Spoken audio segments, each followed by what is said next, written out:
میرا نام مختار احمد ہے جی. اور میرے والد کا نام ارشاد احمد ہے. میں 5ویں کلاس میں پڑھتا ہوں. ماشاء اللہ. اچھا بڑی صاف بول رہے, تمہاری آواز تو بالکل صاف سمجھ آ رہی ہے. ہاں, فاصلہ بھی صحیح رکھا ہوا ہے تم نے. ہاں بتاؤ. میرا سوال یہ تھا کہ تھا کہ ہے, ابھی تک ہے. سوال یہ ہے تم کہ کراچی کے ہو؟ پیچھے سے جی پیچھے سے کراچی سے آئے ہو؟ نہیں, کہاں سے؟ ربا سے. ربا کے؟ کہاں کے؟ دارالنصر.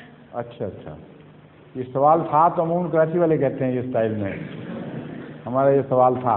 ہاں جی بتاؤ. کہ جب خون بہہ جاتا ہے تو وضو کیوں ٹوٹ جاتا ہے؟ کس سے وضو ٹوٹتا ہے؟ وضو جب خون نکلتا ہے تو.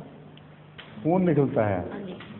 خون نکلنے کی جو یہ معین نہیں ہے کہ کتنا خون نکلے تو وضو ٹوٹتا ہے. خون ایک قطرہ 2 قطرے خون نکل جائے, کوئی سوئی چبھ جائے, کوئی وضو نہیں ٹوٹتا اس سے. خون نکلنے کا مطلب ہے چوٹ لگتی ہے, زخم ہوتا ہے تو اس سے گم پھیلتا ہے نا جسم پر, اور بعض میں کمزوری بھی پیدا ہوتی ہے, ریفریش ہونا چاہتا ہے انسان, دھوتا ہے اپنے آپ کو.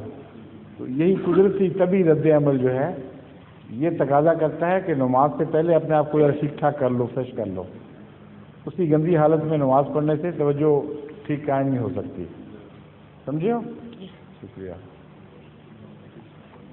ظہور مہدی آخر